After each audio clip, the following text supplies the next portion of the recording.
What's up guys, Rogue9 here and welcome to the Hot Breach podcast and a very special episode of the Hot Breach podcast, as you can already tell if you're watching the visual version. Today we have with us a very special guest, Ubisoft map designer Jeremy Dowsett, who you might know if you saw the reveal panel at the Rally Major just like 2 days ago. So he worked on the Canal map and he's here to talk to us mainly about Canal but also about his work in general. Thank you, Jeremy, for joining us. Welcome. Hey, buddy. How you doing? I'm actually super glad that we managed to get this to fly this time. Yeah. Yes. We've been talking about getting you on for a long time, and it's always great to meet you at these events and get to chat to you and all the work you do. So it's great that we can finally do that on the podcast as well. So the plan for today is to start out talking about map work in Rainbow Six in general, Canal specifically, if we get the time. And this is sort of towards the end, because there's been so much news about Rainbow Six. There's also, of course, the entire reveal of Operation Ember Rise, the new characters. Obviously, we're talking about the map, but then so many more additions. We might get to that in the end, depending on how long our map design questions go and our chat goes. But if we don't, we will get to that in future episodes. So with that, let's maybe start out. And if you want to maybe give a quick introduction sort of about yourself, sort of your experience in map design, how long you've been doing it, major games you may have worked on that people will know, and how long you've been on Rainbow Six. Okay, that's a good one. So obviously my name is Jeremy Dowsett. I'm a senior level designer for Ubisoft Montreal. I have been making games for over 20 years. I actually lose count. I'm getting old. I have worked on a bunch of different Ubisoft brands. I've done 3 Assassins, the original Black Flag, and obviously the Egyptian one. The first game I did for Ubisoft was Splinter Cell Chaos Theory, way back when. I did Primal and a few other things. I've been around. There's a lot of titles that I've worked on, but none of them like way back when I used to live in England, not in Montreal. That's a pretty cool resume. Yeah. It's pretty big. You know, there's some good titles on there, like obviously from Ubisoft. I love working for this company. Oh yeah. But some of the older titles, when you're starting out, you know, there's some ropey ones on there. There was a lot of film tie-in titles. Let's put it that way. The more important question is though, who do you main in Rainbow Six Siege? We have to start out there, because if you're an Ash main, we might have to cut this short. I'm sorry. No, I'm a Legion. Oh, okay, all right. That's a very solid choice, I think. Probably on defense, one of my favorites as well. It's actually funny when I'm playing in the office with the guys, because we get to play test an awful lot. You know, that's what we do when we're working on maps. I just hit the random button, so I get to play all the operators. Fair enough, why not? And I think that's especially useful if you're trying out a map and you want to make sure that they work for all the operators. That's actually quite good. I like that. It's actually interesting. You know, this obviously everyone has their own play style. I'm better with some operators than I am with others, which is the same for everyone. You know, we've got an Ash main here, which is you know, probably fine. But it comes to, you know, I like playing all of them, and when we get the new operators, obviously we get to play those guys as well when they're coming through. So it's always super interesting. It keeps it very fresh. Really good. So what we did for this interview beforehand, we went to Reddit, the Rainbow Six subreddit, and we asked people to submit some questions. So we have a long list of very good questions. I spent some time going through those and selecting the ones that we can talk about. There were some questions, I think, that were already covered by the reveal. So if you submitted one of those, I will have probably answered you on the Reddit, and we won't be covering those today because we just don't want to duplicate what we already have. And I think maybe since we're still getting to know you, let's start out with some personal questions that came through. Someone, obviously, Dolphin Dive 42, yes, did quite a bit of stalking. So Dolphin Dive 42 submitted a question: how long have you been into train models, and how did you become fascinated by them? Also, is your Twitter handle in regards to climbing or something else? Okay, I'll deal with the climbing bit first. I've been climbing since I was 10, so over 30 years. At Hold Review, it's because I ran a YouTube channel called Climbing Hold Review, which is now renamed to something else, where I used to review climbing holds. I stopped it. I got injured. I still climb, but I got rid of it. So at Hold Review, I just never changed it. It's nice and incognito. I'll try and give the short answer for the trains. Just to interrupt you, as you say, nice and incognito, I'm actually showing it on stream. So. Oh, okay. Whoops. Okay, well, that's fine. There you go. Thanks for that. It's like totally out in the open now. The train thing is actually interesting. It came from my father. His father, my granddad, was building the invasion barges in World War II, and they all got moved from London to Cornwall, which is southwest England. And he worked on the railways, did steam cranes. He actually operated a big old steam crane. So my dad was always around trains as a kid, and he's always liked them.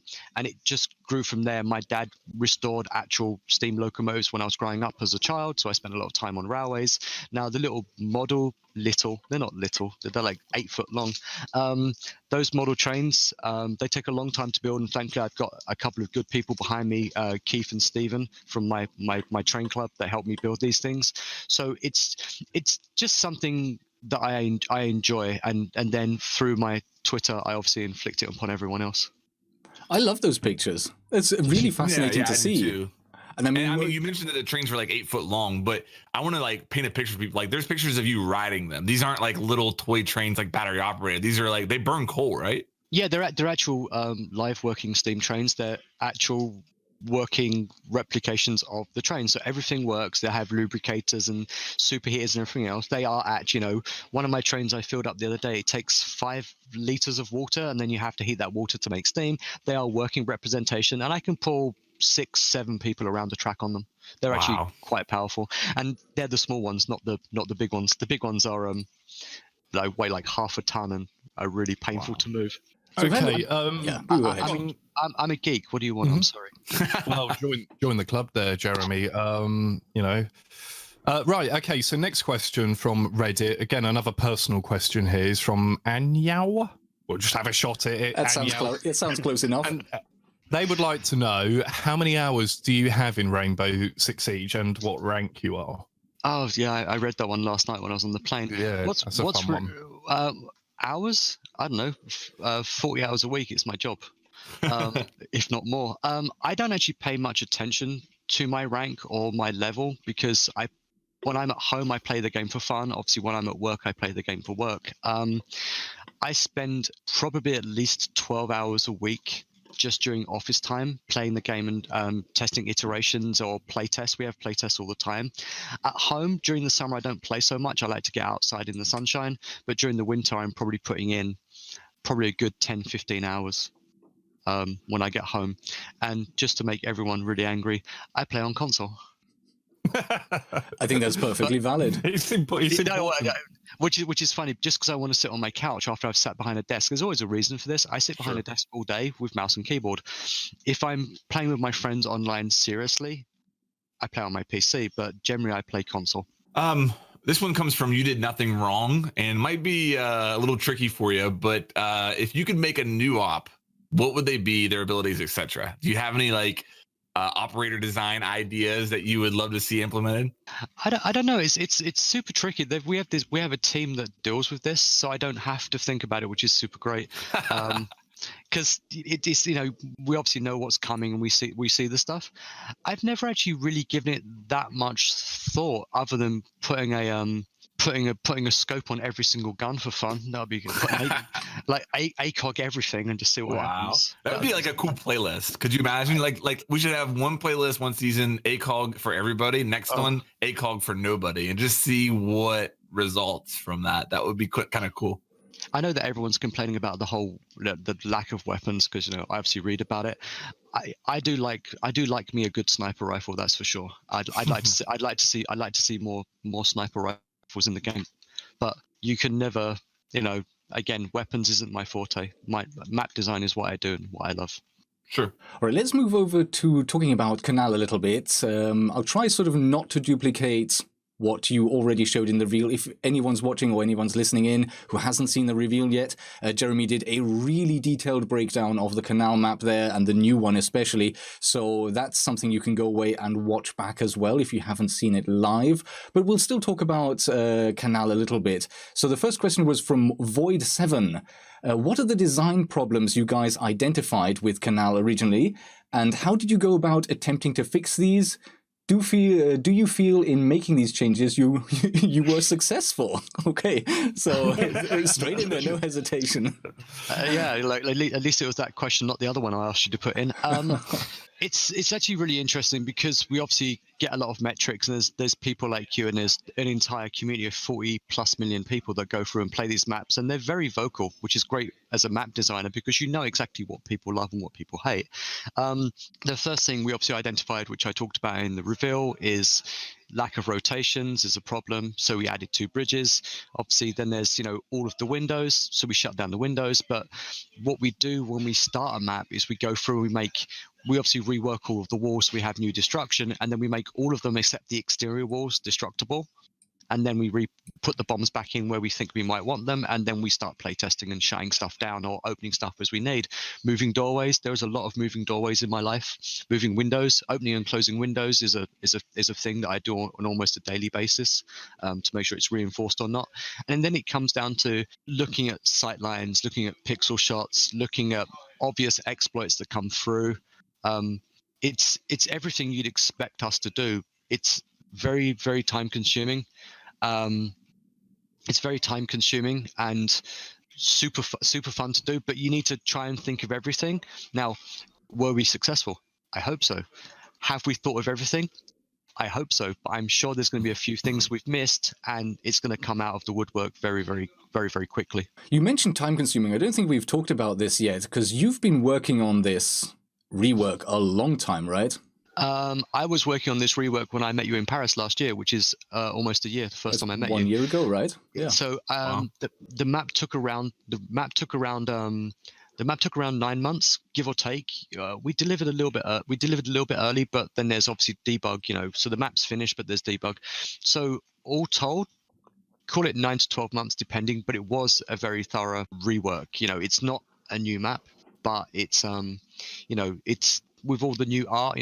Art is not easy to do, and there's obviously iterations and making sure our readability of destruction and stuff is actually readable. So it does take time. There's a lot of back and forth, and we do change things.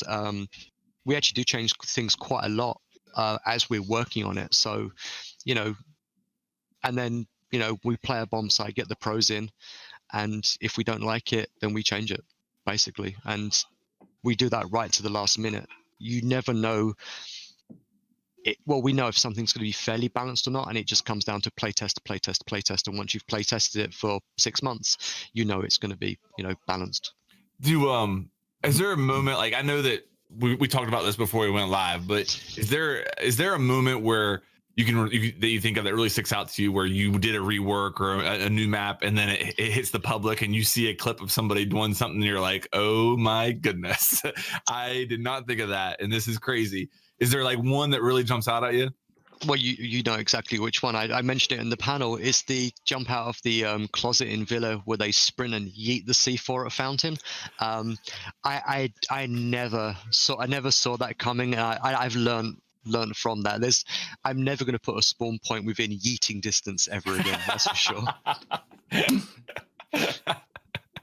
That's great.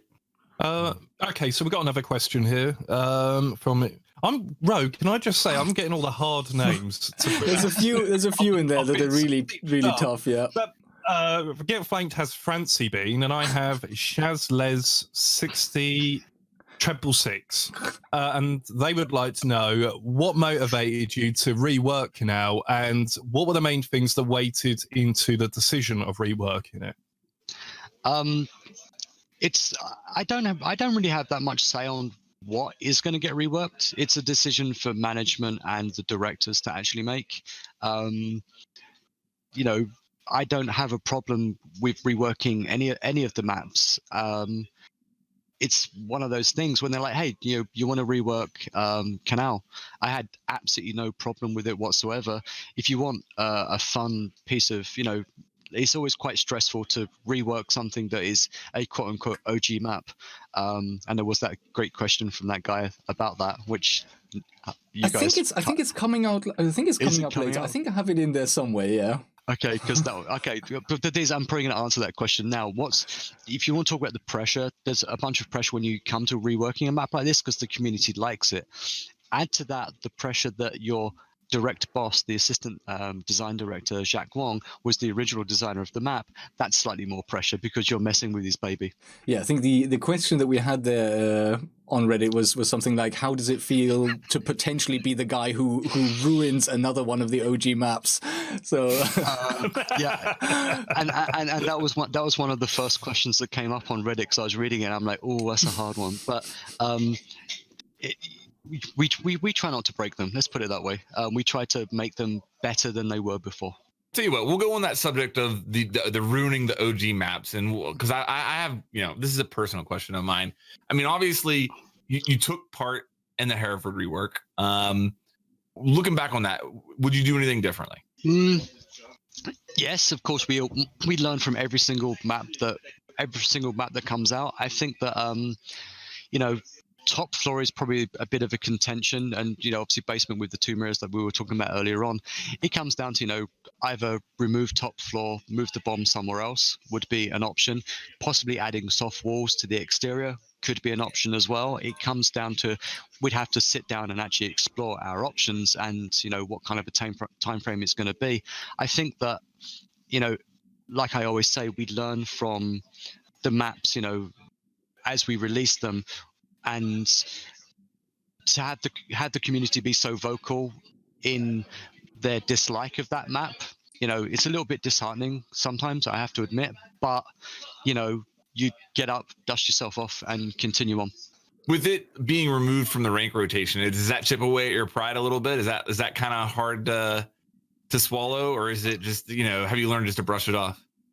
I've been doing this long enough. I've been on projects that have got canned, companies that got shut down. You just brush it off.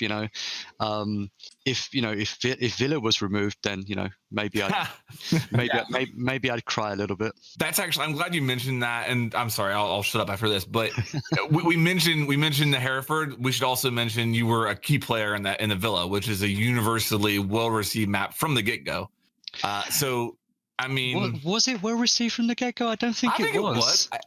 Well, here's what I'll say. I remember talking to a lot of pros when the map was like landed, and it was like as soon as the map landed, it was like, hey, we got a great map this season.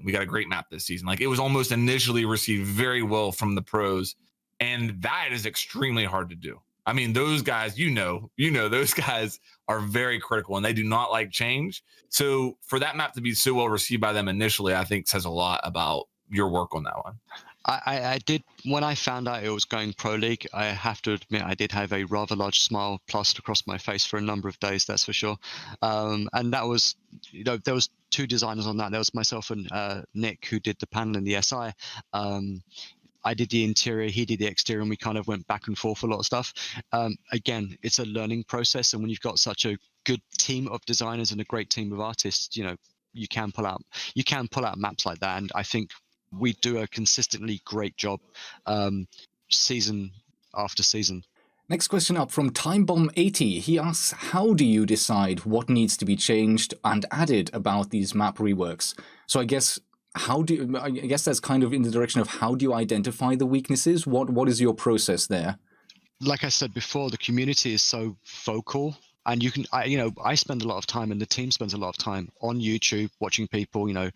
I watch all of your guys' videos. I watch, Zeronic. I go and there's always something playing at the bottom of my screen when someone is playing a map, and I'm always looking. And I've always got a notepad making notes about things that are being exploited on a map. And thankfully, with such a large community, there's always someone playing a map that I or we could be potentially working upon. So where the problems are because the community is so vocal about the issues. So that does help us an awful lot. But how do you identify it? We sit down and we sit down and look at the map, and all of us have been making maps for Rainbow for a long time. So you can identify it quite quickly what the problems are, because we all play the game as well. You'll go through, play the map. After every play session, we have a debrief. We sit and we talk about what changed, what needs to get changed. Everyone has a say on the team, so it's great. So it's a very a very well balanced amount of feedback that everyone gets every time we start a map or are in the process of designing a map. Just to come back on that before I move on to the next one, do you literally just sit down with pen and paper and start sort of mapping out the schematics like that when it comes to building a new map or redesigning an existing one, or how does that process begin?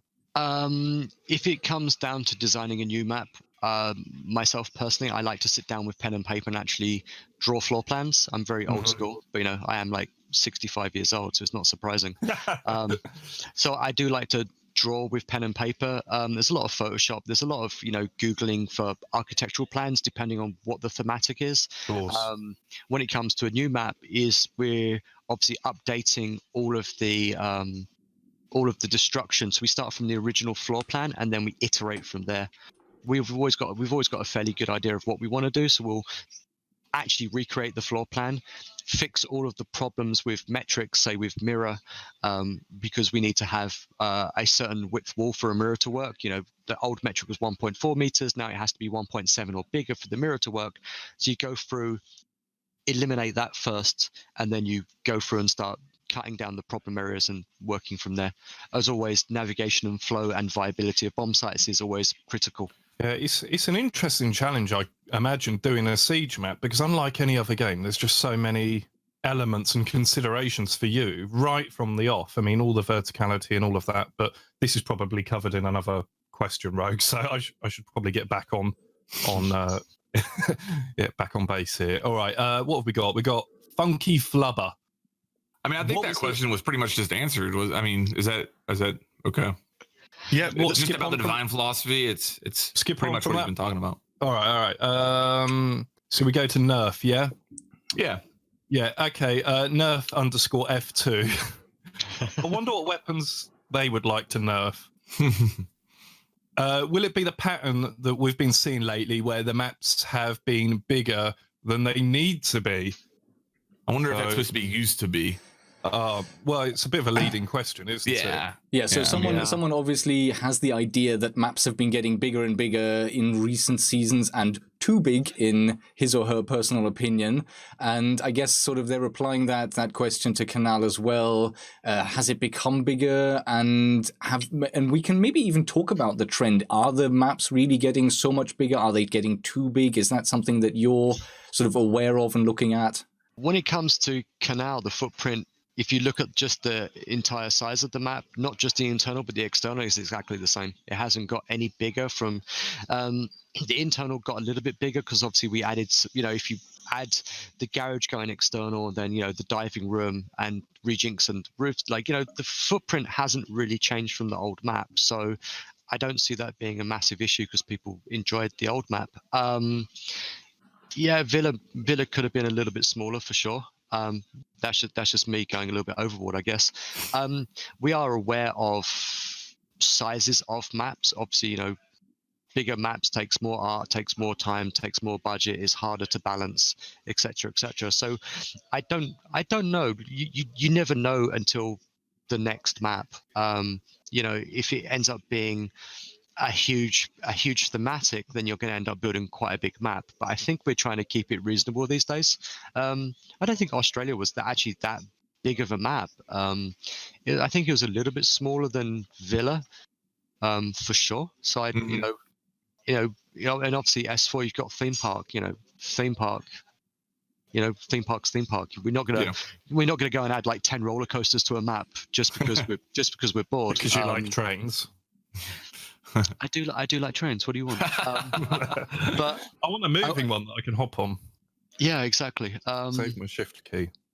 Yeah, I think that we've got to a point where we have a good metric for the size of a map, and we'll probably work down from that rather than up in the future. Let me ask kind of a specific Canal question here as far as the redesign. Because I think it'll provide some great insight into your thought process. So the bottom floor of Canal on like the kayak side, there you inserted like a little rotate. It's that little ladder that goes down even one more level and then out the other side. And it's a small little rotate, but it changes that whole area right there. So when you're looking at putting that in, what did you recognize as if I do this, then this will be the benefit of having this small little rotate. That tunnel used to go all the way to Red Stairs and Garage. It went all the way across.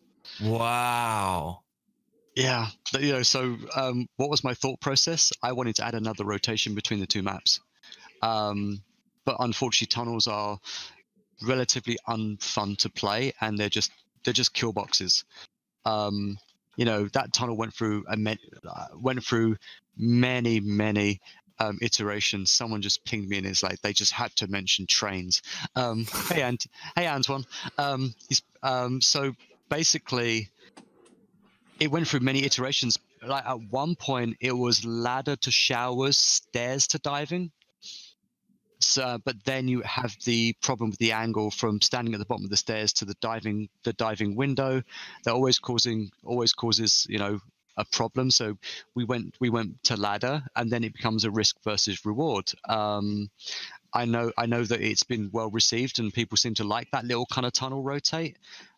Because if you are getting pinched on either side, you can drop the tunnel and run through, but you don't know what's at the other end unless you're going to stop halfway down a tunnel with no cover and then drone out the other side, which in the heat of a battle you're not going to do. So it's something that we've tried it. We've tried it a few times, like tunnels and other things. So this one worked out really well. I wish we could have got it to work to be a third rotate across the buildings, but it was just so OP, and it was just it didn't work. It didn't play well, and as a designer, when it doesn't play well, you need to just go, okay, cool, cut it. And me and Jacques really liked it, and we hung on to that tunnel to Red Stairs for a long time. And then we had to. It was fully arted. It was fully ready to go. Eric did a great job. Had all these pipes. It looked great, and then it didn't make the cut. And that's, as a designer, something you have to learn. And that's sometimes a little bit harder to actually swallow. Is when I've learned over the years for sure that don't hold on to your designs because it's going to change a million times. You can't hold on to it, and if you do, you're going to get stuck in this rut of trying to keep it, and it's not worth it. So that tunnel at some point had to go. So we killed it. But I'm glad people like it because. Yeah, I'm gonna give a little hot take here. Okay, I want the viewers to try this. You play a pulse. If you're playing that bottom, if you're playing like the kayaks objective, you play a pulse. You get down in that little tunnel, and you just pull your scanner out and see where the enemies are. And once they move to one side, you go up the other ladder and come in behind them, and then you yell "get flanked" once you get the kill. So I think you're going to need a bit of utility to protect you though down if there. If they drain you out, you're dead. Absolutely. Yeah. If they maybe drain an you out, you're mine dead. or something, like just to give you that warning. I know what you mean though. I've already seen a video today of someone throwing C4 up the ladder and just killing people. Thanks, Bikini, making my life because I'm sure you've done this, and I just see a video of the C4 coming out of the top of the ladder and exploding. It's always super fun.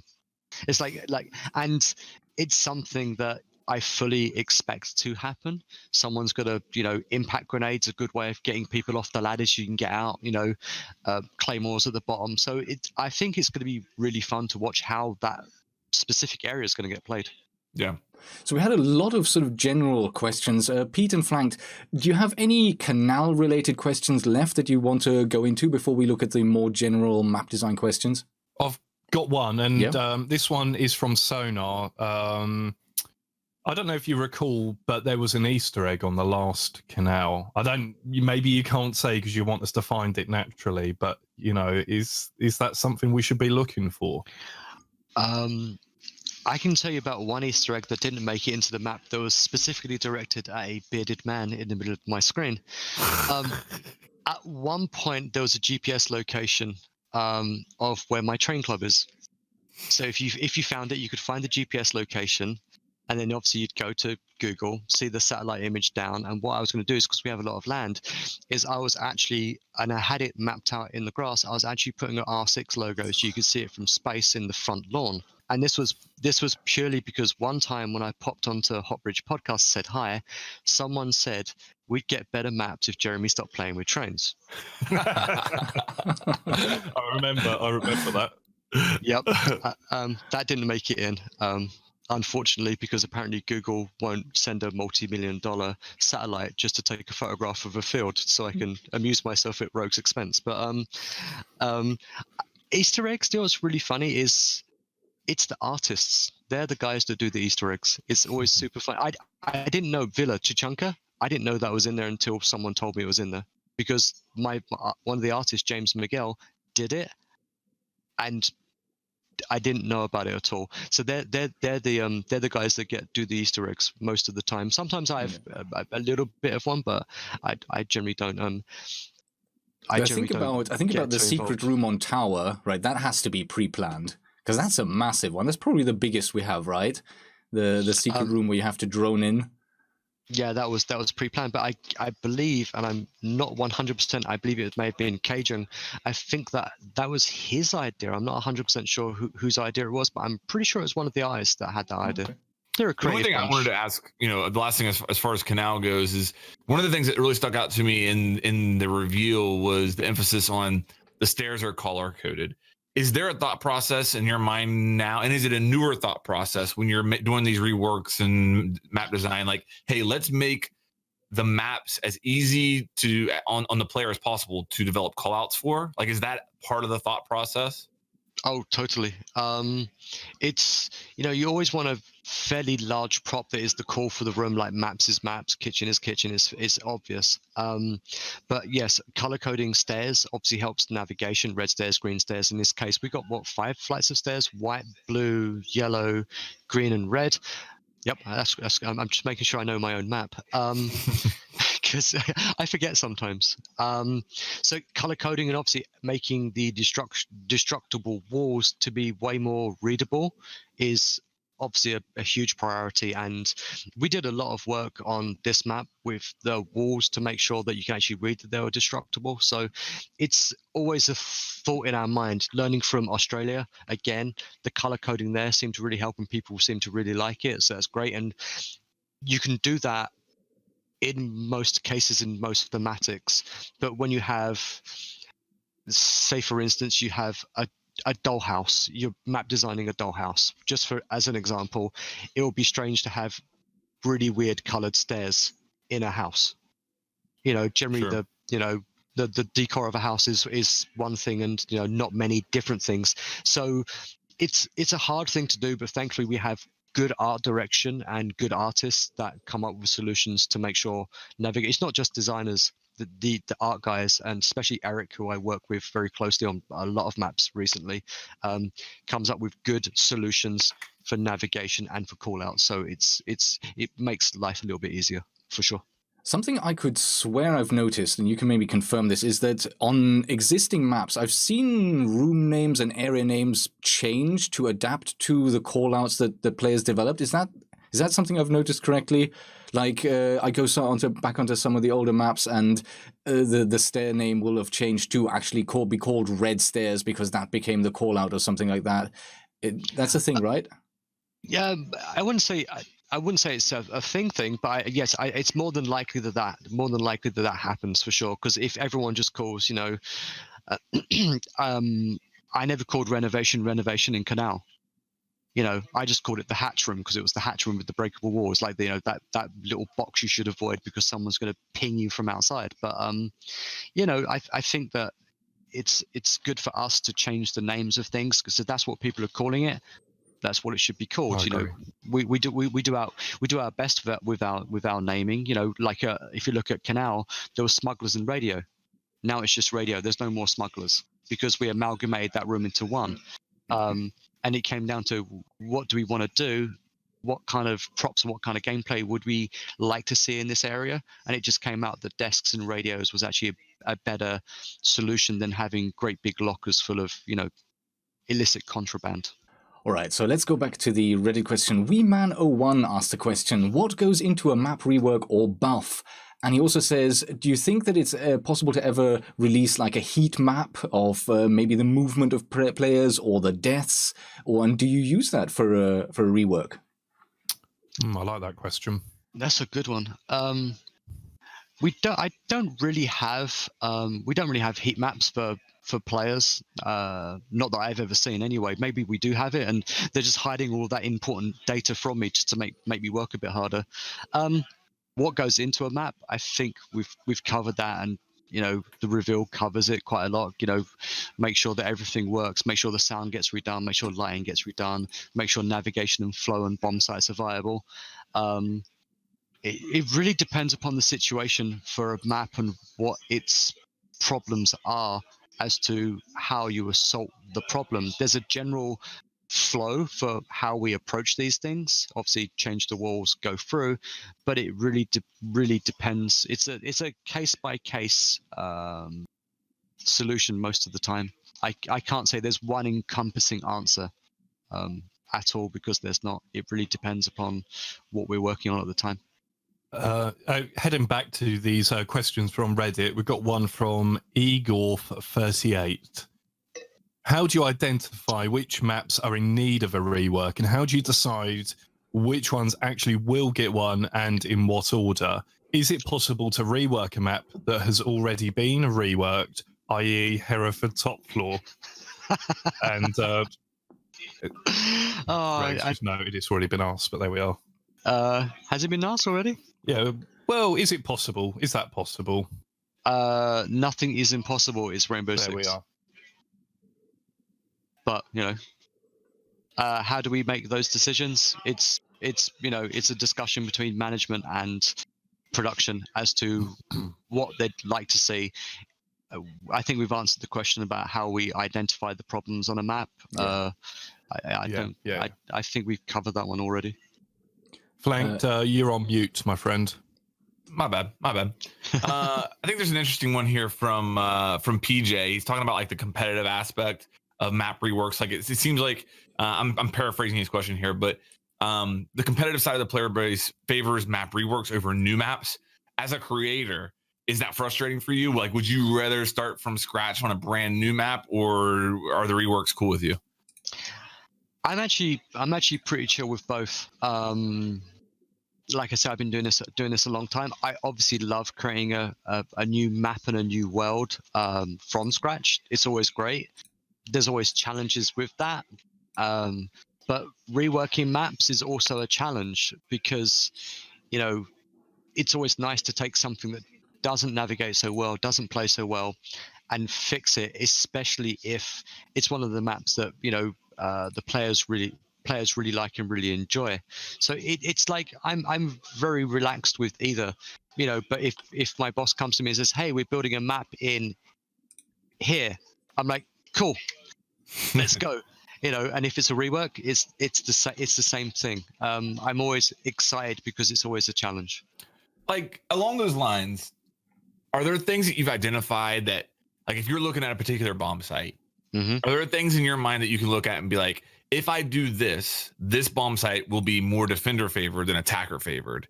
Are there map characteristics that you have identified that you try to implement to help a defense or an attack or anything like that? There's no hard and fast cookbook for something like that. It depends on what props you've got in the room, how the room's laid out, how big it is, how many destructible walls, do you have windows, how many doors, is it a double door, is it a single door, line of sight floor, hatches. There's so many variables that go into a bomb site that taking one of those out or adding one of those in just changes the flow and the way it plays so quickly. The only way you can tell if a bomb site is actually working and if it's actually going to be viable enough is simply playtesting, going and playing, go 5-on-5 and just start fragging basically, and you'll see. And that's the good thing about the design team. We'll iterate, we'll play. When you're working on Canal, you're playing that map maybe 2-3 times a week with the designers and with the game designers and with the audio guys. Everyone gets to come in and they get to say, this works, this doesn't work. But having the pros come in is totally invaluable, because then you get, it's always good. I always say it's good to have a second or third or fourth set of eyes onto something that you're working on, especially when you have so many people in the community, so many players. And we have that privilege to have that. Rogue was in, it's a bit late Rogue was in the office the other day and he was playing Canal. Unfortunately, it's a little bit late to make any massive changes to the map. But, if he was in the office beforehand, I would have shown him the map and go, hey, play this, and get his feedback. Same for anyone that comes into the office that's under NDA. And I get approved to show them the map, and I get their feedback, because more feedback is always better. Good, positive and negative, by the way. It doesn't matter. Feedback is feedback. True.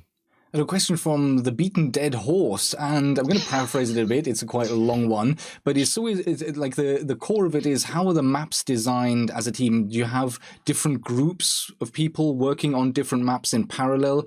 Because he kind of like mentions that he sees certain maps in the game. I'm assuming maybe she assumes certain maps within the game, or seen certain maps in the game that kind of feel similar and have a similar feel to them, and then others can be grouped together. So is it just sort of various groups of people working on various maps in parallel? The team split up. Generally, you have a designer per map. So you have a designer and they're paired with an artist. So the designer does a bunch of work before the artist actually comes on board, but I generally keep them up to date with what's going on. So you have a designer and an artist, and then other artists that roam. But it's a great big melting pot. Sometimes you have lots of different artists on maps, and obviously, sometimes there's a couple of designers go in on and off of maps. So it really does depend. I guess, the flavor of designers do have particular ways to actually design and have certain things they really enjoy that they want to put as gameplay in a map. It really depends. I think that I'm not really in that grouping of designer, because Canal, I could have added certain things that I like into Canal, but I think that sometimes design by committee is actually the best way to design something. Sometimes not. It really depends. But yes, there's an artist and a designer generally paired up, and then there's other artists that come on, but we all have a say in everything on every map, so everyone gets to give their opinion. So it really depends. But yeah, I don't know. I think every map's fairly unique. A rappel's a rappel and a door's a door. So it depends specifically what they're talking about flavor wise. That's not actually true anymore. That we now have a grappling hook, so a the rappel is gyro not a rappel. But that leads into quite an interesting question about how operator design could impact maps as well. Like, you never know what could be around the corner in 2, 3, 4 years' time. It's an interesting sort of hurdle for you as someone that has to come up with the map design, that you don't necessarily know what operator will be playing on that map in 5 years.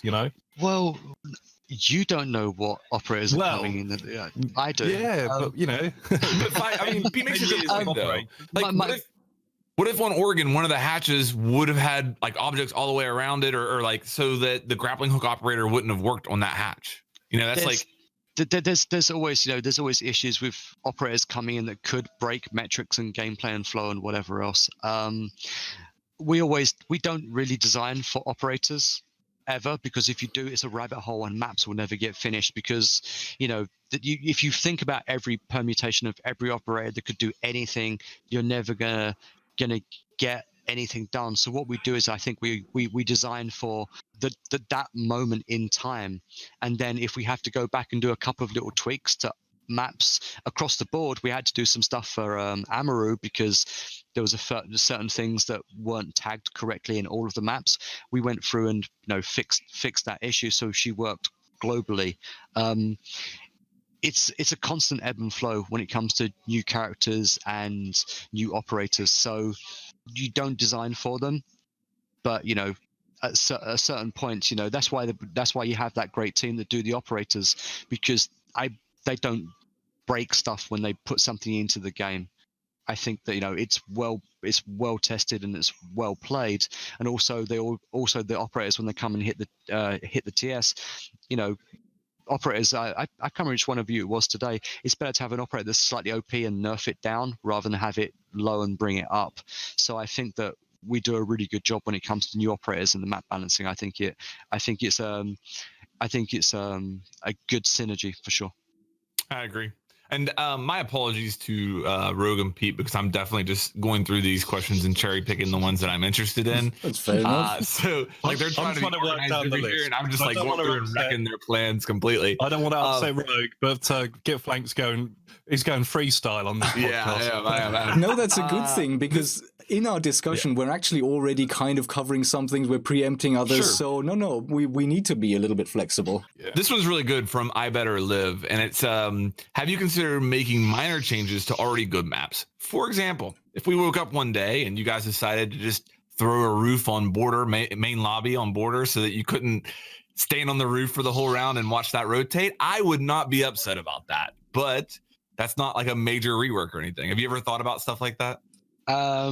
Everything is possible for sure. You know, there's things in Villa that I'd love to change. I'd love to move that fountain back a little bit so the C4 yeet bombs don't get down there anymore. But it comes down to, you know, for stuff like that, I actually have a Jira bug sitting there, and it just comes down to time. Obviously, there's a discussion for stuff that we do want to fix. You know, it's almost like there's always tarps in coastline.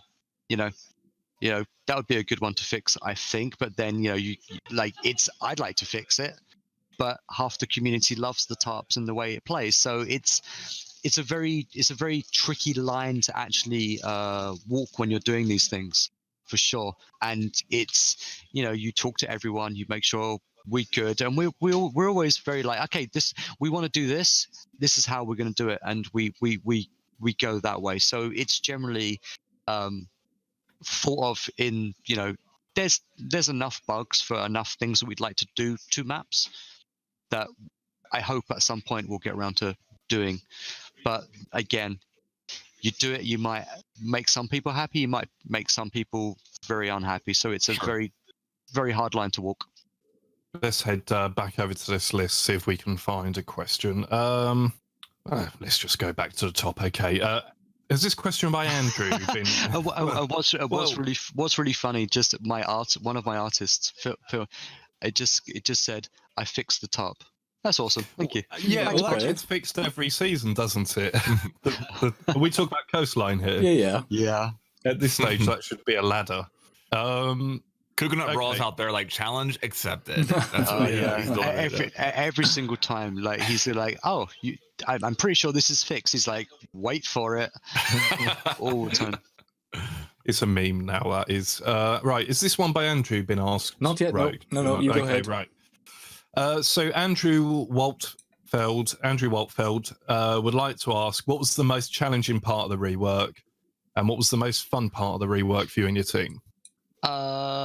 For my team, I don't want to answer for my team. The most challenging, I think, if you want to talk global, and I will talk for the team. I think the most challenging thing on the map was the art. Just because all the walls had to move, which means the shell had to change. It didn't have to. We could have made it look exactly the same as it was originally, but as everything had to move and everything had to get tweaked, it has to get remapped, retextured, everything else. You know, you have to stretch stuff. So I think the most challenging thing, not so much for me, but probably for the team, was the art, because it was a very big job, and they did a superb. I always like to say the artist did a superb job on this. The artists always do a superb job, because pods in my window, you might just come scream at me. But I think that the artists are doing a superb job on these reworks and even on the new maps. I think the most fun, again, it was a bit of a challenge from my side, was trying to make sure everyone gets detected when they try and run out. That was a real challenge, and then trying to shut down early kills. Spawn peaks wasn't so hard, but early kills was quite hard to shut down, and took a bit of thinking. And the way sometimes I like to work on a solution is to not think about it and go and do something else. Because if I think about something, I stare at it, I find it frustrating, and I don't get it fixed. So just walking away from it sometimes is actually just a better option. Interesting that you use that wording, early kill. I think the way that I've always looked at it is, there's like, when we're talking about spawn kills, and that's one of the questions here. Actually, let me shout out. I lost it, but somebody in here asked about spawn peaking, and will Canal be as spawn peak heavy as before? And I think you've touched on that already from the reveal and stuff. But to talk about spawn peaking, like there's spawn rushing, but where Mhm. a player rushes out and, like you said, or can yeet a C4 or whatever, they're spawn rushing, they're spawn peeking, and then you just use a term called early kills. Yes. What are you referring to there with early kills? Like, can you give me an example there? Old Canal coming out of sailboats, you could get shot from a bunch of the windows as you were going up the ramp or the stairs. That's Okay. an early kill. Anything where you've, a spawn kill is obviously the player is spawned, hasn't moved, and still can get shot done. Okay. And then an early kill is generally something you'd prefer as a designer to avoid, where you don't want someone to get killed within 2 seconds of spawning. So early kills. You try to eliminate all that 100%, or is it a thing where you're like, I just don't want it to be like completely out of balance, or like what's your thought process on trying to get those out of the game or leave some in? That's a hard, that's a hard one. I'd like to think that we got most of them, for sure. One of the testers, Kevin, Maddie, and the other guy, I can't remember his name. I'm having a bit of a brain flutter. Did a really great job. I'm like, hey, I think I've shut down all of these spawn kills, and they go through and prove me completely wrong every single time, which is great. And then hey, I fixed all the spawn kills. Oh, Josan, thank you, Nick, because my team's watching. The entire design team's watching. Well, shout out to the whole team. Seriously, I mean, you're on here doing the talking, but I'm sure there's a lot of work that goes into this from a lot of different people. So shout out to everybody. I'll have to buy the guys a beer. So have we shut them all down? I would like to think so. Early kills, spawn kills, probably. Early kills, I'd hope. Actually, no, spawn kills, yes. Early kills, I would hope so. And then, the spawn points on Canal are so far back from where you actually spawn. I don't think there's going to be any crazy yeetage going on. That's for sure. If there is, then someone's broken something in code. Yeah. Something about your accent and that word yeetage. I cannot help but laugh every time you say the word. Like, I'm just like a little. It's my new favorite word. Yeetage. The old canal was a bit of a nightmare for that spawn peaks and runouts and stuff like that. It really was. Was it? I never realized. I thought it was. Well, there's still one or two locations where you can catch people off guard in the first sort of 5-10. If they're not paying attention, there's probably. Oh, you're talking about floating docks and someone's just running out of the rooftop and just pointing over the top towards. Yeah, okay. There's always going to be that. There's always, yeah. The only way I can stop that is by putting a massive wall, and then you can't rappel on that side of the building. So which would you prefer? Try and be aware of you. Well, they can do that, or you could just go through the tunnel that goes all the way to car park, or you can go through the tunnel that comes out to forklift where you're fairly well covered. And then we've made sure that the radio window you can't get shot at from forklifts, so you can just look up and look at the roof. Yeah. There's always going to be someone that's going to run out and try and ruin your day. At some point you have to say to the players, okay, this might happen to you once, but please learn from it and it won't happen again. You know what I mean? Like, it's not, you can't do everything. I agree with that. You try to. There's one, window green corridor that looks towards construction. You come around the construction container, there's like just a flat line of sight. You'll get shot from that once, and every time you ever take that route again, you're going to pre-fire that window. So people will learn. It's part of the process of playing the game. If you remove as much if you remove as much as possible, then it makes players more comfortable. But I have to admit, I like a bit of a run out occasionally. So you want to leave something. It is part of the game, that sort of aggressive defending, so long as it's sort of manageable. I always felt like Consulate, for example, was like a bit of a nightmare with all the windows and bits and pieces you have to be careful about. And I don't think it's nowhere near. You've done a great job with it. So I wasn't angling. I wasn't angling a criticism at you there. And I think that's actually a really important distinction there between early kill and spawn kill, because a spawn kill, I think, are there any left in the game? Have they all been eliminated? Because I don't know of any, and they're a huge problem, right? Yeah. The last one I recall was when Cafe was on the TTS, the rework, and you get on the piano and you could get the insta kill, but I can't think of any at the minute. I'm sure there are a few in some of the older maps. I could probably go through and list a bunch Just of put them it on into my my hand. DM if you don't mind. Yeah, I just won't because Yeah, no, we were. I was thinking about discussing. I was okay, yeah, because the We problem perhaps there won't is then. like because we have the prep phase and the defenders are already running around. If someone gets into a position ready and knows where that player could pop up, then you have no chance. You spawn into the game, you appear, and you're dead, and that's a huge problem that needs to. The only way you could fix that is by having some kind of a random spawner. So the spawners aren't, there's normally 5 spawners for the players or the attackers on every single spawn. Is actually have a system where you have like 15 or 20 spawners per spawn point, which is more data and more setup, and it just picks from them randomly. So you could never get that should never happen. But then you've got to find safe positions for 15 spawners per area. It's again, it's a rabbit hole. It's not something you want to do. I'd rather have. I think we would rather have the spawners in a safe location than add more spawners in a random system. All right, here's a question from Klazakun. It's a little bit leading. Don't you guys think that your designs are too defensive-sided? And this is looking at all maps in general. And then a question going on, is the new canal a possible change for that? This person obviously asked this question before they'd played the TS. So you guys have played the TS. Do you find that it's more defense-sided on this map, or do you find it's fairly balanced? It's my turn to ask questions. No, we only had about 4 or 5 hours playing it, but the matches seemed fairly even at the And I mean, I think inherently any new map, and granted this is a rework, but there's new characteristics of it. I think inherently it's going to be defender sided to begin with, and then it kind of develops over time.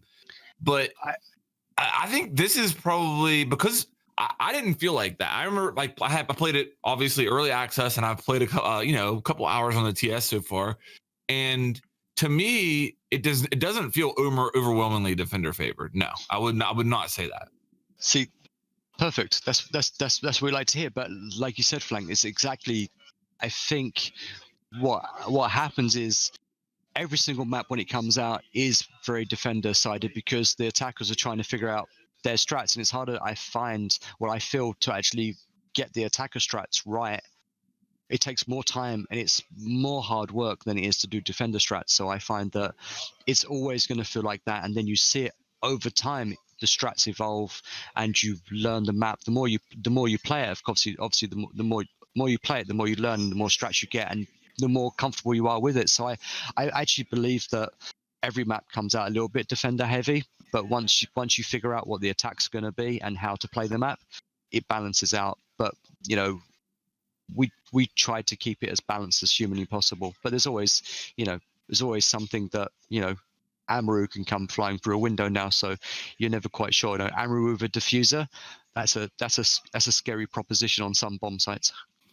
Rune Wolf, he says, what are the rules that you try to go by when creating or reworking a map? And let me kind of go with a little bit of a different direction with his question. Like, do you have any like, we will never put the tower rappel down. We will never put that in the game again.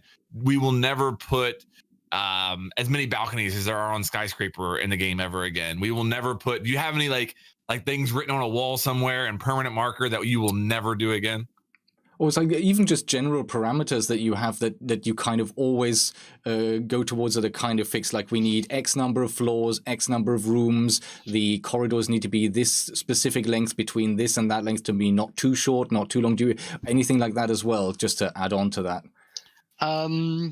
There's obviously metrics we use. I'm just to answer the main question. Have we learned? Yes.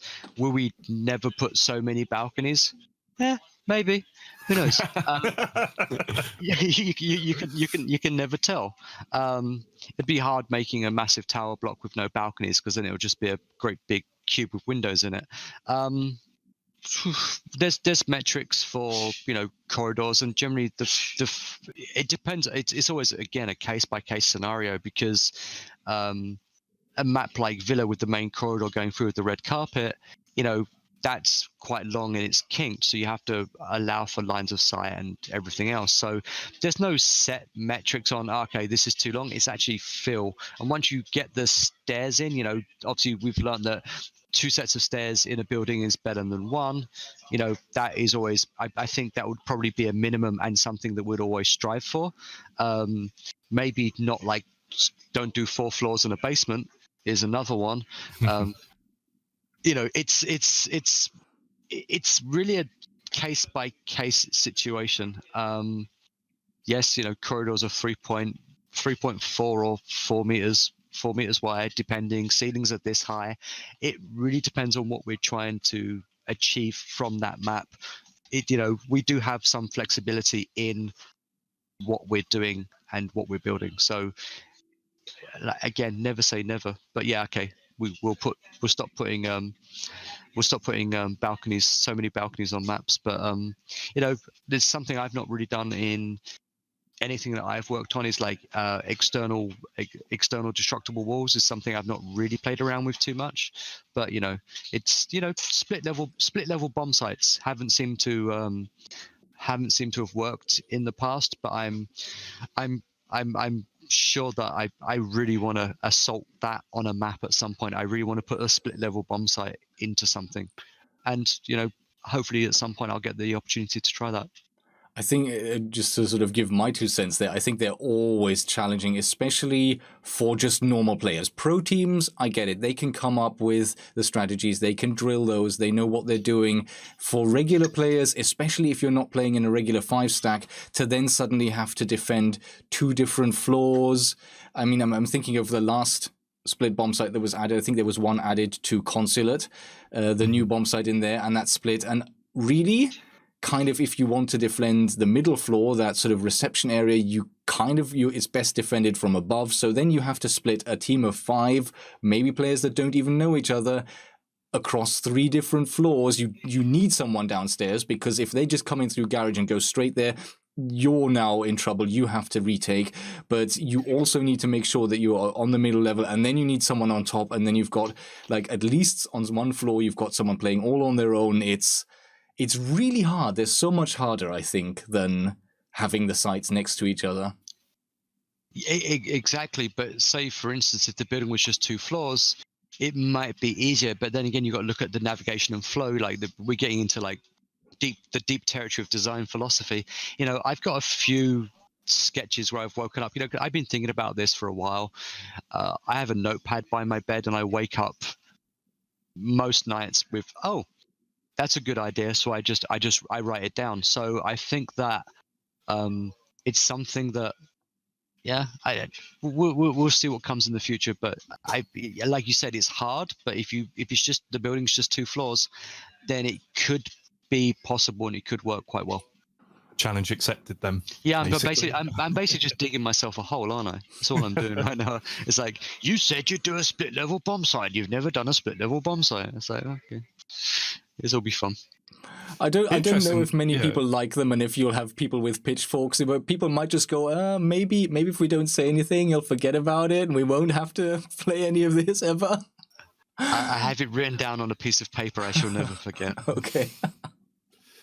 Right, okay, so I'm just going to, excuse me, I'm going to jump down to this question from 6-Inch Blade, because some of these I feel like we covered a little bit. And this question is, how has the design process for maps changed since the launch of the game, and what has caused those changes? So were you around at the launch of the game?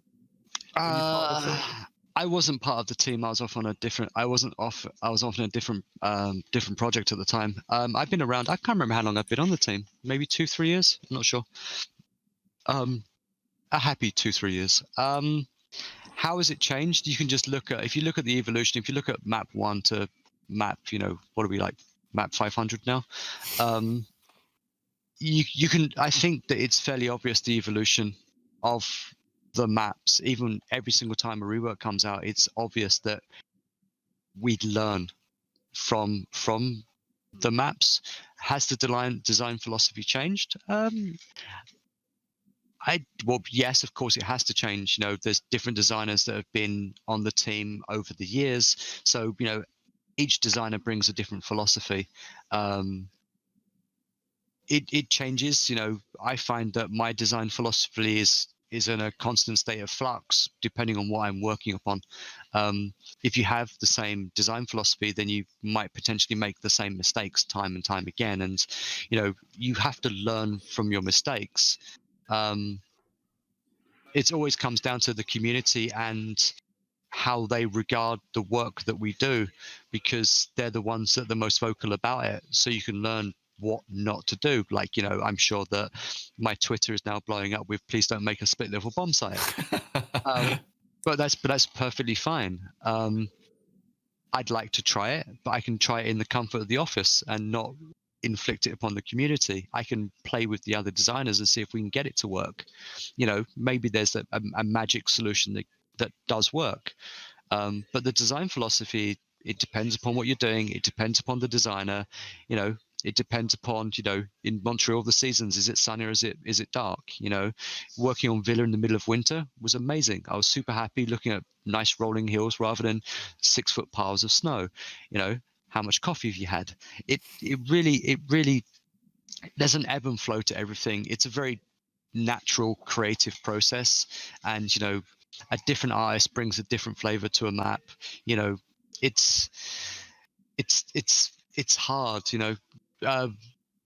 Learn how to design and come work, and you'll learn how it changes day to day. Even hour to hour. Sometimes it just depends. I think an interesting trend you actually mentioned only just shortly ago was external destructible walls. Because if we go back to some of the really OG maps from right in the beginning, we used to have a lot of destructible outer walls that didn't even have studs in them, so you could technically with any weapon just shoot a hole in and then walk through. And a trend we've seen is when these maps get reworked and redone, we see studs added. Like, for instance, we look at Cafe as a recent example. There's that sort of loading ramp delivery door next to the kitchen that it's still quite funnily, it's still sort of textured like a door, like a garage door, but it now has wooden studs in it. But yeah, that's something I think a trend we've definitely seen is even when maps are certainly reworked, at least put studs in the exterior walls. Sorry, walls. Yes, that one, walls. And if you're making new maps, I think we've seen that there are fewer and fewer external walls that can be opened. That's not on. Well, okay, the studs in walls is on purpose. New destruction system, we redo the walls, so we update everything. So that's why the studs are there. It's part of the process of reworking and redesigning maps. The external wall things, like I'm trying to think of an instance. Canal still has the external wall to renovations. We did take it out. It was gone for a period of time, but it's one of those classic parts of the map. So it came back basically. Myself and Jack talked about it on and off probably for a good couple of weeks.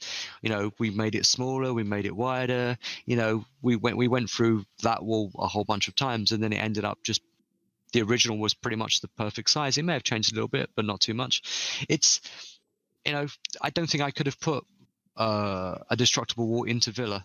Like, I can't think of where it would have been placed that would have made sense. I think external destructible walls are there when it makes sense.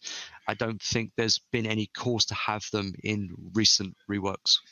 To a degree, I think you could probably argue that the barrels are kind of destructible external walls. The barrels that you can get through That's into the true. cellar. In the basement of Villa, Yeah. Which I don't know.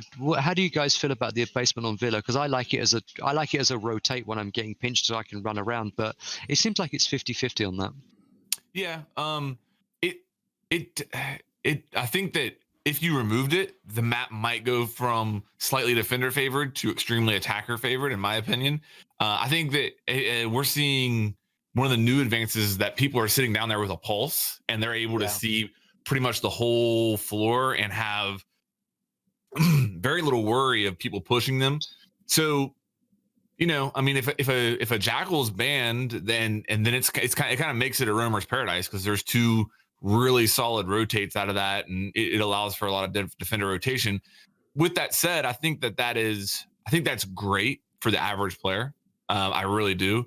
I think that maybe it might frustrate some of the pro teams, but again, as I said in the beginning, I think that map's been universally pretty well received from the pros. So That's cool. Just like idle curiosity to see, because I was talking about it just before I got onto this call. yeah, I mean, the fact that there's no site down there is a little bit weird, but I don't know. I'm happy with it. I'm fine with it being there. There was how are we doing on time, Rogue? Did we have any limitations there? Or? I mean, we have so much to talk about, but I think the unique opportunity of having Jeremy on means that we'll just go as far as we have with questions. And if there is time to talk about Ember Rise a bit more, or the event, like I know you played in the Creators Cup, and we definitely want to talk about that. If we have time for that, yes. But for me right now, I think let's keep this going. Yeah. As long as Jeremy's okay with it. I mean, obviously, and Epi's here too. I'm fine. You know, okay. I'm not banging the desk needing a cigarette yet, although every time Pete smokes his vape is killing me. Pete, knock it off. Oh, he's not even here. So no, he's going to turn up with a beer next, and that's going to like he's going to be smoking with a beer and be like, oh, come on, really? If he does that, I'll start getting upset. One of the interesting questions here, let me find it again. From You Stole My Daisies, what is a setting for a new map that you would really like to see put into the game? And obviously, you know, there's stuff that you're working on that you can't tell us about. So maybe you're working on your ideal setting right now and you're not going to tell us that. But is there a setting for a map that you would like to tackle somewhere down the road that you're not currently working on, and you could like say, hey, this is something I'd like to do? A train yard? That'd be great. Well, yeah, of course, I'd love to do something train-based, freight yard or something. But the problem with that is, you know, it's boxes on wheels, so it's not very interesting, and then you'd have to put some kind of interesting spin on it. So I don't know. There's many things that can spring to mind, but I generally like to keep that stuff hidden away. Sure. Because the problem is sometimes if I say anything, it could be construed as, oh my god, like right. It's happened a few times where I've posted a picture of a train, and it's probably one of you guys like, oh my god, train map confirmed, which always makes me laugh. One of the things that I hear a lot from the community is the request for like a casino style map, which would be kind of, I think that's definitely something that could be a cool setting. I've talked a lot about, I'd like to see an outside map, and I don't know how it would work. I have no idea how that could possibly work in this game. What did you say, Pete? Showdown. Because I was going to say Showdown. But there's no destruction there. Yeah. Yeah, that's the thing, I think. How can you, because we have destructible walls in Siege, how can you have that outside? And vertical play, how can you do that? You know what I mean? But I think it would be cool. I mean, imagine, you talk about the yeets, imagine having a grenade and just being like, woo! You know, like, yes, it's like how to make every single operator gadget completely useful. Useless. Sorry, it's like I would say, oh, what are you gonna do? Sheet charge a massive tree. It's like it's. I think the game's predominantly an inside game. Now, you know, there's always that fun little voice at the back of my head is going, do a greenhouse with bulletproof glass and make it kind of inside outside.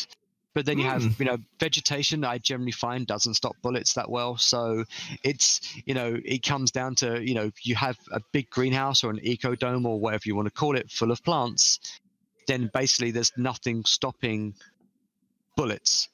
You know, greenhouse map confirmed. Greenhouse map confirmed. Yeah, yeah. But let's do a map on the moon. It comes to like, I've thought about it a few times. I have a few designs for something like that, but you'd have to make the trees so obviously large that they would stop a bullet that it becomes quite comical. You know, so. I don't know. It'd be fun to try. Showdown was something like that, but it was a lot of, you know, a lot of walls and stuff. I don't think the mechanics of the game really allows it, which, you know, maybe in the future will get addressed. I'm not sure. Because that's one thing, you know, the externals of the map are actually, there's so much detail there that gets overlooked, because the second you spawn in, you have a beeline straight towards the indoors of the map. But when you just look around Clubhouse, exterior or border or wherever, there's so much going on, so much interesting stuff that I would love to see. And I know you can't respond to this, but an event that utilized the externals of a map, that did something where people could go outside, where there was more going on. But this is perhaps a bigger question than map design itself. No, I think what you're saying Yeah. is you'd like to say take a map like Villa or Canal or whatever and go wherever you want. Yeah, for a small period of time. So this is my suggestion. Like maybe there's a totally different game mode as well, where there isn't defenders limited to being inside, where everyone can go wherever they want, and it could be like, I don't know, just throw this out there, a free for all or something for a limited time event. But something like that would be cool. Everything is possible. I think you could take for an event almost any map and go free for all. It'd be super fun. Yeah. As an event, like you're saying, it'll be so much fun. Except for maybe plane. Let's not do that on plane at all, ever. Or yacht. No, we already had Mr. Bear on plane, so we're good. That was amazing. Yeah. Wait, that's a good question, actually. Did you have anything to do with that? Like, because that was amazing, and there was so much detail in that. And like, I'm talking about the Rainbow is Magic event for anybody who's not following. Yeah. So, what was your involvement with that? Any? My only involvement with that, other than laughing hysterically and doing playtests, was there was a few issues with barricades and a few other things. Red walls not showing up, so I had very little. We know what's going on, so I did a little bit of. There's no design work. It was all the art team and the destruction team that went through it, and the character guys who do all of the uniforms and everything. And God, that was such a magical experience. It was. I wish it was still there. I said several times, like, I feel like when they were doing that they said, all right, what can we do? Okay, well, when we shoot the wall, we're going to have stars appear. Okay, what can we do even more than that? Okay, well, we're going to have these voice lines. And it's just like they kept going and going and going and going. And then it was so awesome. If you did everything pink and then just if you're going to do it, just overdo it. Just go completely nuts. And Fred, who was pretty much, I think Fred was in charge of that, or he had a lot of work to do with it. Fred Bresser, who is also a member of my train club, by the way. Yeah, he is such a character, and I think I think everyone got to go, all the team got to go a little bit nuts that were working on that map, but it was nice to be less serious, and I hope something like that happens again, because it's one of those things, so much fun. If you stop too short, like you said, if you just would have made everything pink, it'll fall flat. It would have been cringe. You know what I mean? Yeah. And because it went too far, it went from like cringe to just awesome. It was just an 80s wet dream, right? It was so much fun, and just playing it, even in the office, when you're hearing a serious, dedicated dev team giggling like children when they're playing something, you know that there's like you hear it and you're like, what's that? And you sit and you're like, really? Oh, really? We're doing that? Okay, cool. And it's like it's infectious, and everyone was super happy about it. I believe it went down really well, so I'm super happy. It was awesome. I loved it. I've got a few more here. Hang on. Yeah. You Stole My Daisies actually had a number of questions, and I think some of these other ones are worth quickly looking at as well.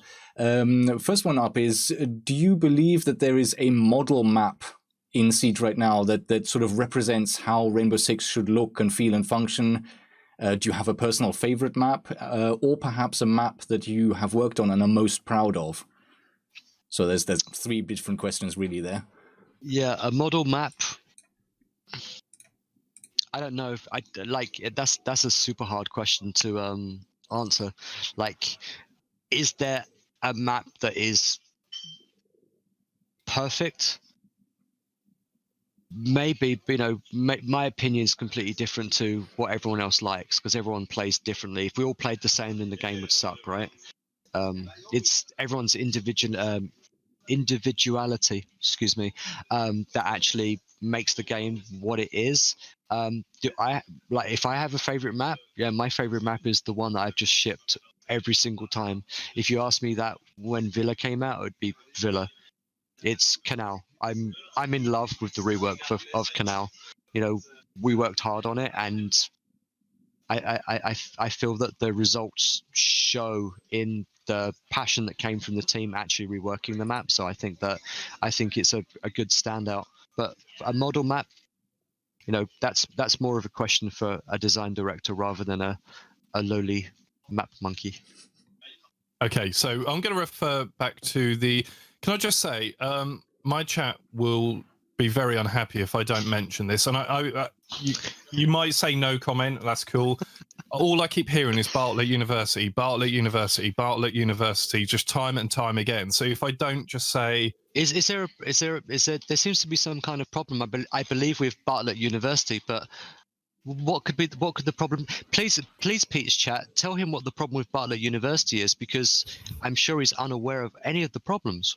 Yes, a Bartlett rework would be great. Bartlett. That's all I'm seeing is Bartlett. So everything is possible in the future. Everything is possible. There we are. So I would love to go and jump on Bartlett. I really would, but we'll see. Or any other map. Yeah, there's loads. I love my job, and I love reworking maps, and I love building new maps. So, if Bartlett comes up, then I'm going to be super happy, because that's going to be a challenge. Would it look like Bartlett University after I'm finished with it? Probably not, and that's the problem. That's the thing, though. I mean, Canal, you can totally tell it's Canal. Do you know what I mean? That's the amazing part about like the job that the team did on Clubhouse. You can totally tell it's that map. There's so many things that, I mean, the layout, so it's not like Hereford, I felt, was a bigger rework, like a bigger change compared to like Canal. Obviously, you do have the two sky bridges, but I feel like Canal is more Canal, how you remember it, the way you get on the roof and stuff like that. And I think that's part and parcel. Good work from the design team and good work from the artists, for sure. Yeah. I think that that synergy made it, because Canal had problems, but you didn't really have to change it too much. Mm-hmm. But there's other maps where moving a spawn point's not going to fix the issue. Raising a wall is not going to, a two-story building with a wall that's like 5 meters high and you can see straight to the spawn. You have to go through and rework the spawns or close the window. And in closing a window affects gameplay depending on where it is. So it's always a balancing act. Some maps have more issues than others, and we all know what the problem with Bartlett is, and it comes down to how would you fix that problem. And I've not actually sat down and really looked at it to go, okay, this is going to take me X amount of time to actually fix the design issues. And that's the trick with the reworks, is trying to keep them, cafe feels like cafe, canal feels like canal. That's the trick of the job, is to try and do it without completely making a mess of it. And sometimes it's going to be a bigger challenge and people are going to be unhappy because it's not going to feel like that map.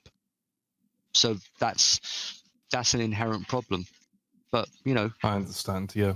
I don't know if Rogue's trying to stitch me up on some of these questions here with the names I have to pronounce as well. I really hope so. I really hope so. Yeah, he's trying to stitch me up. I think this one might be Dutch or something, or Afrikaans, I don't know. I might skip down to the FAQ, the several one at the bottom there, because I've had that one. No, that's... Well, no, it's still, there's a few. I think that's a play on Daenerys Targaryen, is what that is. It's Jaehaerys Targ. I've got Jaehaerys Targ. Jaehaerys Targ. Okay, all right, so I've got it, okay.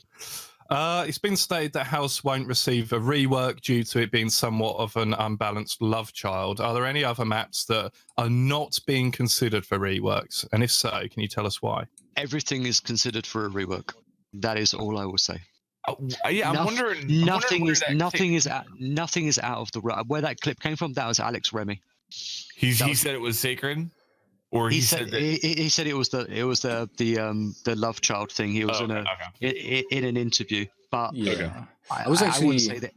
Yes, I wouldn't say that anything is actually off limits. Obviously, taking a map like House and making it something like Pro League compatible, that would be a challenge without making it not feel like House. That's a tongue twister. Yeah, I was actually talking to a journalist recently who mentioned that every time he speaks to Alex, he always asks, what about House? What about House? Are we going to see House? And every time the answer is no. Every time, apparently. So that's the story that I've been hearing. If Alex says no, then chances are it's no. He is he is a man of his word. I had a question in my chat. I don't know if this is something you can specifically answer. They're asking basically the Polish season that we basically skipped due to Operation Health back in the day. There was supposed to be a Polish map there, or at least a map that was part of the Polish season, or going to be. Did that ever become a different map? Was that released anywhere else, or was that just scrapped? What happened with that? What was the deal? I can't actually remember. I was on the team during Operation Health. I can't actually remember what happened to that map. It may have got put in the freezer, and it may come back. That's one of those questions I'm actually happy to, when I can't answer, I'll go find the answer and I'll send you a message and tell you. I can't remember what happened to it. I remember something happening with it, but I can't remember what it was. I'll find an answer for you for sure. Okay. Shall I do the next question here as well? I'll take this one. This is, again, a rather difficult to pronounce name. I'm going to say Klikard. That's my guess. If it's wrong, I'm sorry. The question is basically, have there been any lessons learned from previous map buffs or reworks that you've done? So obviously we had the very big rework of Hereford. This question is specifically about the buffs we've had in the past. Have there been lessons learned, really? There's every time we do anything, touch a map in any way, we'd learn something.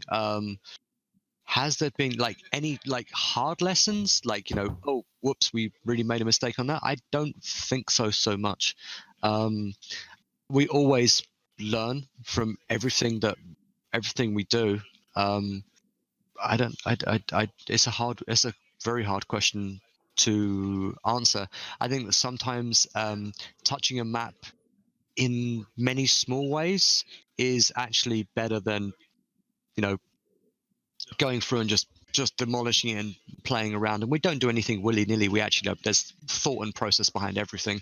I think there's some buffs that have come out, and maybe some of the smaller reworks that have come out that over time might get touched again a little bit, and then, like we always like to do, not put anything in the patch notes so it's a surprise, because that seems to happen sometimes. But I think that no, I think because we're such a close-knit team, what one guy learns gets spread around, and we all learn from each other.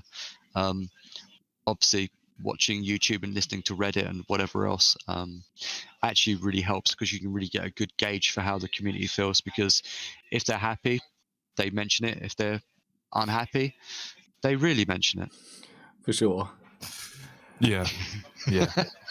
I mean, you touched on something there about, changing maps. And I think there's a bit of a sentimentality that you perhaps wouldn't have expected, but we know it now, particularly with the older maps. If you are going to go in and change them, people do sort of miss what they were. So that's why I was saying I liked what Canal is now, because you can totally tell it's if you can keep the flavor. Yeah, that's it. And if you can keep the flavor and people are happy and they're still super comfortable with it, then I think we've done a superb job if we can manage to do that. Now, can we manage to do that in every circumstance, in every area, for every single fan that loves that one particular little facet of a map? No, unfortunately, you can't make everyone happy all the time. But I believe our design philosophy is to try and keep the flavor and feel. Removing one building from Canal wouldn't have made it Canal anymore. So, shutting every window on one side to lose the sniping, it wouldn't have been Canal. The flavor of Canal was sniping between roofs and the two buildings. We've kept that, and trying to keep the floor plan as close to the original as possible is it's a juggling act, but it can be done. It just takes time.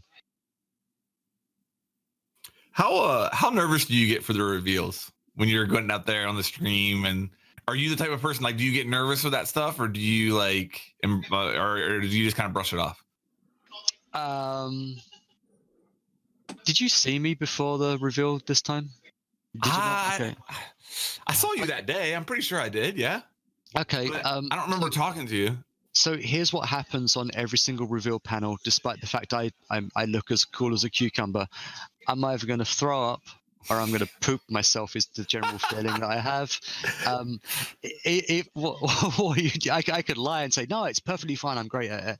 No, I'm actually a general bag of nerves. It's super nerve wracking.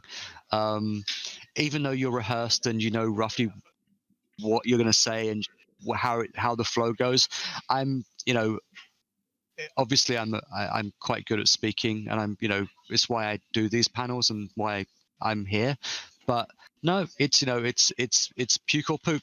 It's pretty much it. It's pretty much how I feel. And even Ember Riot's is like, and 6 minutes. I'm looking for where the closest bucket is in case I need to go tactical puke. So yeah, I'm a mess. And Ken, the guy who is that from marketing that did all the rehearsals and everything, is like, you're a pretty big S talker, but when it comes down to like 6 minutes beforehand, you just shut up. And I'm like, yeah. Can you pass me that bucket? I need some. Give me that bucket. The second that panel's done and the mics are off and I can walk out and go talk to people, get some fresh air, zero pressure, and then it's just a case of, okay, next day's TS. And then I'm super nervous for the panel, but once it starts, I'm perfectly fine.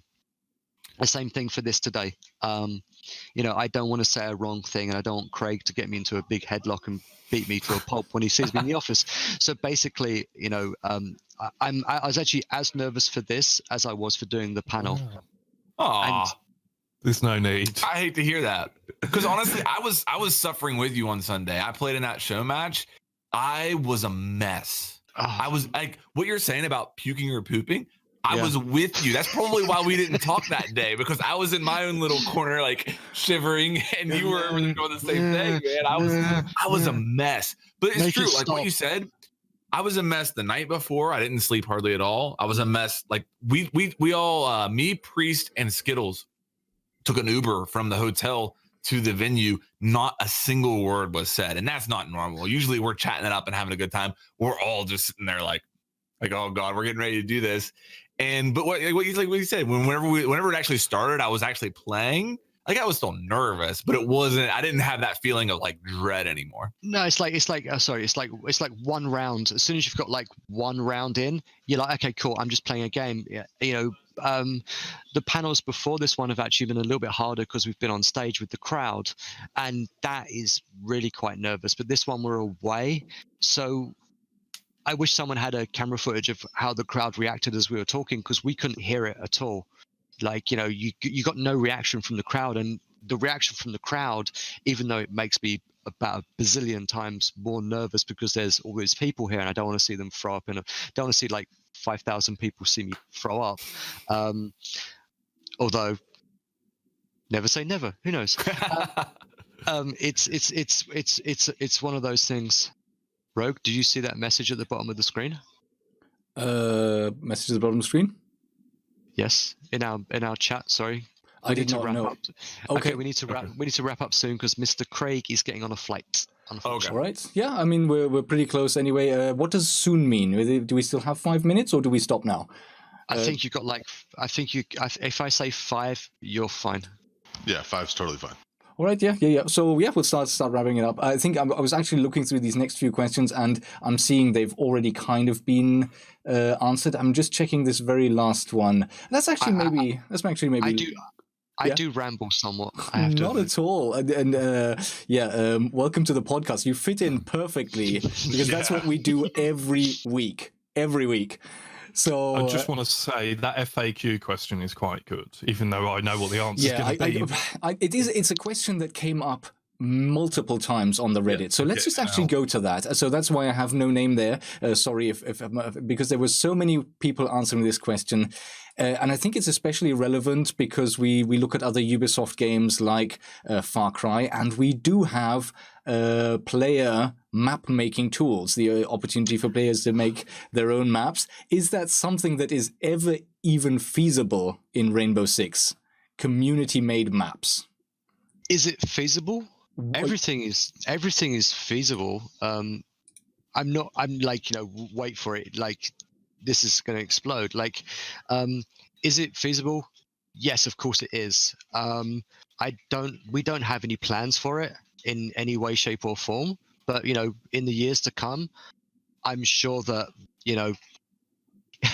one of my designs that if we release that, we're out of a job. It's a good point. It's a good point. We're not doing it because we like our jobs. I'm sorry. I see them made all the time in Minecraft. Does that not count? It's one of those things. We don't have any plans, so I don't think we're actually cross the bridge when it comes to it. But there's no plans in the foreseeable future to release a map editor in any way, shape, or form. All right, fair enough. Pete and Flanked, any closing thoughts from you? Anything you've seen come up in your chat? Anything? Oh, just no. I mean, I can't stress enough how much I appreciate your time, and obviously, Epi's time as well. Seriously appreciate you, and please pass along to the rest of your team from me personally. Don't worry, they're watching, so you just talk to them. Okay. Talk to them yourself.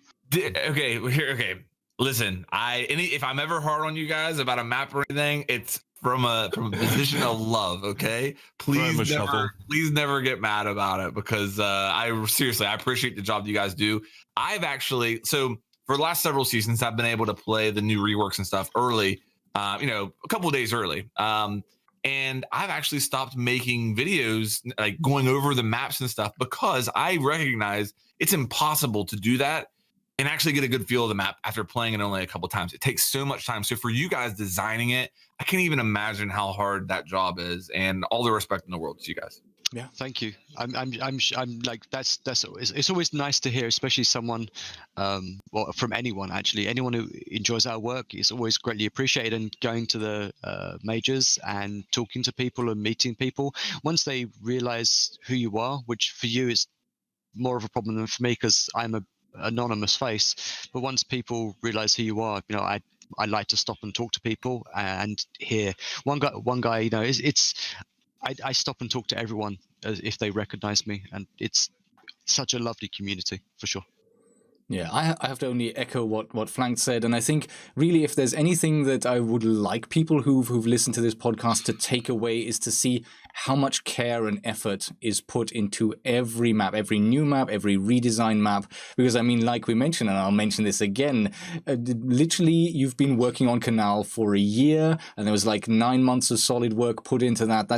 It's like I think sometimes people don't realize that, and I wouldn't have realized that, and it's something that maybe is worth keeping in mind, because you'll have players that they want to see certain changes, they make certain demands, and wouldn't it be nice to have, and can't we have this faster?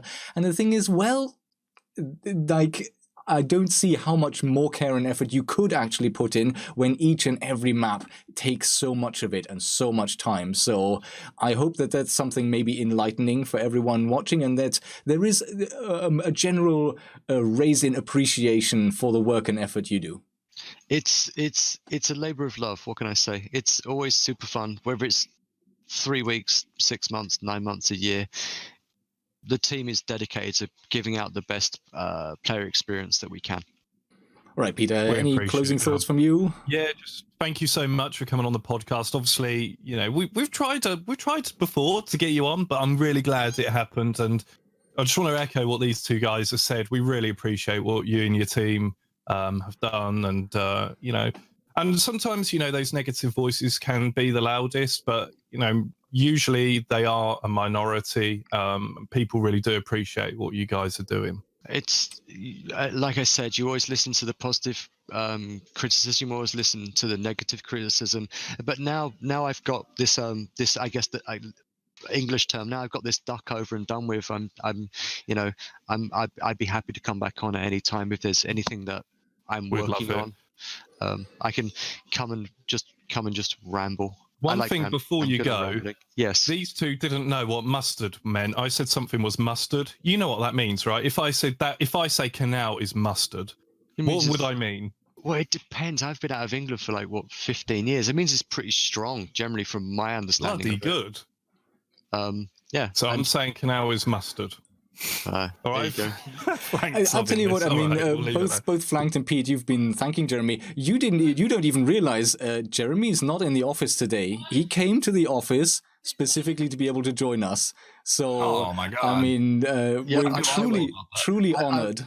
Diamond geezer. I'll have to stop, but yeah, I'm a bit after the weekend with press and the reveal panel. I have to admit, I could do with sleeping for about a day or so. But I was going to come into the office lunchtime. I came in a little bit earlier. I came in, checked out, started. Actually, weirdly, got to my desk and started doing work because if I'm in the office, that's what I do. So I wasn't meant to come in, but I'm taking a long weekend this weekend, so I'll stop and relax. Well, Good. Good for thank you. you so much. We can't thank you enough for taking the time. I really hope that everyone watching live has enjoyed it. Yeah, go ahead.